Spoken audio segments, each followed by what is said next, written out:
So I'm curious about why you decided to make this film now and how you decided to frame it. I can start, and this is a film that's been kind of brewing for years. In some way or another, there was always an idea about this film, but I think in terms of timing, we started to think about like we want our father to be involved with this project and not do something kind of later down the road after he's no longer with us, and that was a priority for timing. And then in terms of how to frame it, I can let Till answer that question. Actually, my perspective of the timing was a little different. It was more like living with somebody like that in your family, you don't actually see the tree in front of the forest kind of thing, Hmm. because you're with that person all the time, and it feels like, okay, we can start tomorrow or next week, or it doesn't really matter. We made another film before this, a couple of films ago, about an Iranian rap musician who was living under the threat of a death fatwa. So he was this controversial kind of musician artist character, and he asked me on set once, "Why are you making a film about me? You should be making a film about your father-in-law. He's so much more relevant." And that's when it dawned on me, like, yes, you should not, you should see the tree in front of the forest. This is an amazing person, and let's, that's sort of created that immediacy to me. Of course, the fact that both her parents are, not 20 anymore, is another factor. But really, that when I heard that, there was an immediacy for it, and after that, it's about how do you frame the story. And once we had this idea to investigate the missing art, that really helped us delve into all the other layers of the story, because our goal is always to involve a broad audience, not just, let's say, an Iranian audience or just an audience that's interested in art, but like a broad audience. And so something like an art heist thriller is popular with a lot of people, so it gives you a way to then weave in all these other layers, rather than forefronting them so much. Right. So to me, this feels like a deeply personal film because it's about your family, but also universal because the way events outside your control impacted you, your mother and your father. What surprised you about making this film?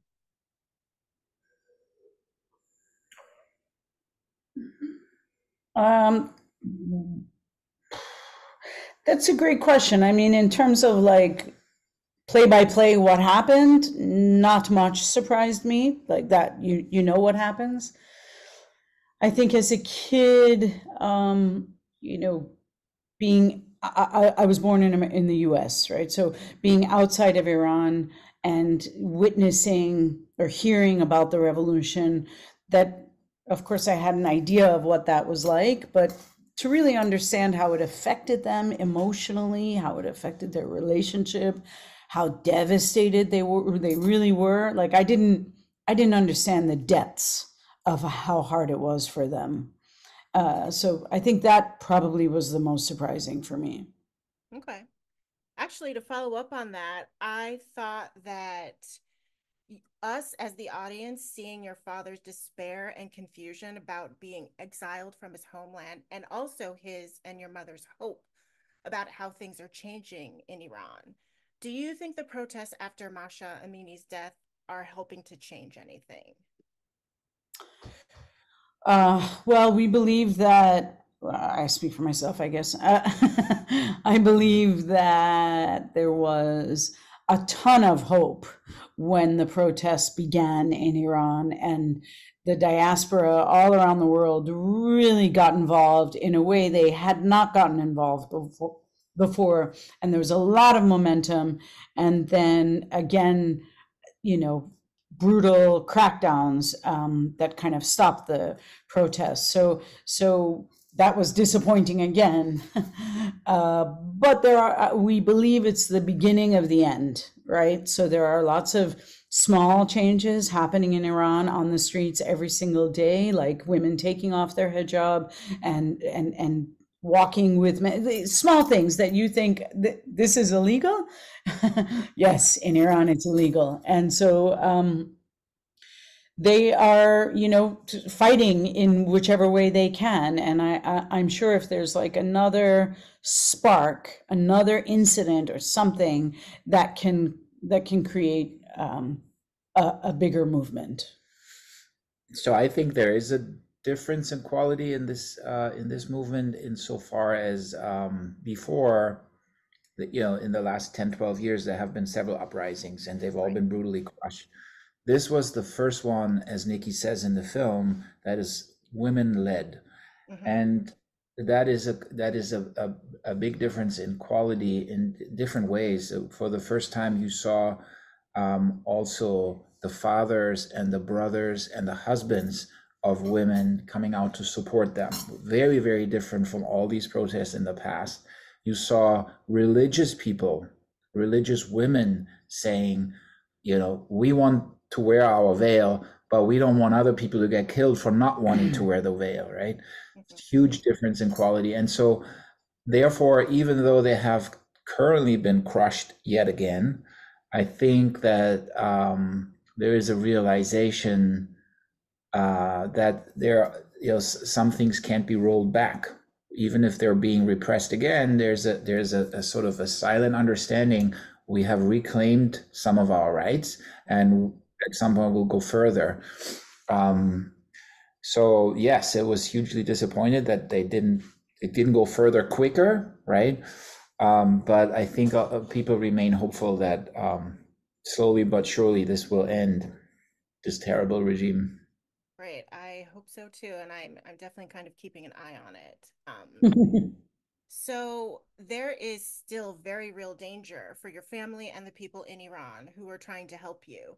How did you thread that needle when you were making the film?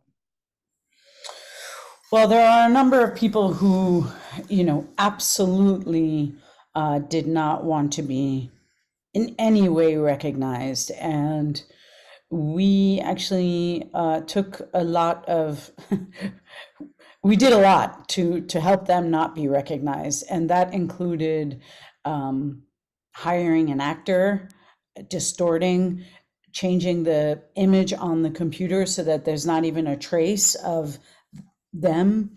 Hiring an actor for the voice. To recreate what they said, so that even if some crazy AI program could get rid of the distortion, we would still land at a place where they were safe. So that was, and a couple of people were fine just being completely blurred out. Others needed further. And, the one person in Iran who didn't want to be blurred out or hidden in any way was Bahmanpur, who helps us try to retrieve the paintings. And, he's not a political guy at all, but just thinks it's Nickzad's right to get the work back and feels like he can take a stand. He can take that stand. That's great. And we are so thankful to him. Absolutely. Because, I mean, towards the end, HBO was like, aren't we going to blur that guy? Yeah. And we were like, yeah, we thought so too, but it doesn't seem like it. So, and we asked him multiple times. And to your question earlier about what was surprising, so one thing that was surprising to me is to really see that Nicky, for one, didn't really have a choice. So like some people attack him for being so relentless in his pursuit for art and for activism, even at the expense sometimes of family, right? But what I realized is that that's not actually a choice for somebody like him. Right. He can't help himself. He can't live differently, right? Yeah. So just the same way that financial security was never a concern for him, neither was his security or a sort of bourgeois idea of a secure life, right? That was fascinating to kind of witness. There are people like that they don't have a choice. That's true. Absolutely, yeah. So even though you haven't been able to get your father's art out of Iran yet, Well, you keep trying. And is there any consolation in knowing that the art hasn't been lost or disappeared or even destroyed? So my father continues his quest. He hired a lawyer. He sued the museum. They go back and forth between admitting whether they have some or they don't, Okay. which seems to be very typical. But one thing is clear: they don't have all of them. That's 100%. So Some were destroyed. some must have been destroyed, some possibly stolen. We don't know. We just don't know. Okay. I think that for him, it's less about the actual physical art and more about making a point and speaking his piece, really. And the film does all these things for him. I think, first of all, it represents the art in a bigger way than even if they were physically with us and in a museum, right? And they prove his point. And I think that was very important to him, is to just say to the world what happened, right? Now, if he gets it back, that would be icing on the cake. But I think, he's content that he could at least speak his truth. Right. So I'm wondering, just in general, what you hope people take away from the film. What I thought was super interesting was like seeing into your family and hearing your father talk about his time in Iran and really seeing his despair that he can't go back. And also, I have to say, I loved watching him make his art. I thought that was really interesting too. You want to go first? No, ladies first. I think that that's it. It's like empathy, right? It's trying to create empathy for other people's stories, and even if they're from a country that you don't know much about, take a chance to understand what the political background is and why they might be in exile. We walk the streets, we don't know what people's stories are or how they've been affected by their immigration, or how hard it was for them to leave the country, or when you think about folks taking treacherous paths to get out of their country because they are under political duress. Like, that's real. And so that's what it's like, just creating empathy, not just for us at all, but for the wider public. And it can be political repercussions, like in Nicky's case, where it's actually threatening his life, but it can also be economic situations that force you. I mean, wouldn't you, if you had a life in a country that is unsustainable, wouldn't you try to go somewhere better for your family? Everybody would do that. So I never understand this sort of distinction between political persecution and economic distress. Now it's like climate distress. It's going to be pretty soon, right? So if the human instinct to try to better figure out a more secure situation for your family, right? And so I don't have patience, frankly, for these people that claim this is our land and we should have first dibs at it. No land is anybody's first land, right? It just doesn't make any sense. And by telling a story like that of somebody who clearly would not be in America if it wouldn't be for that situation in his home country, should open your eyes. That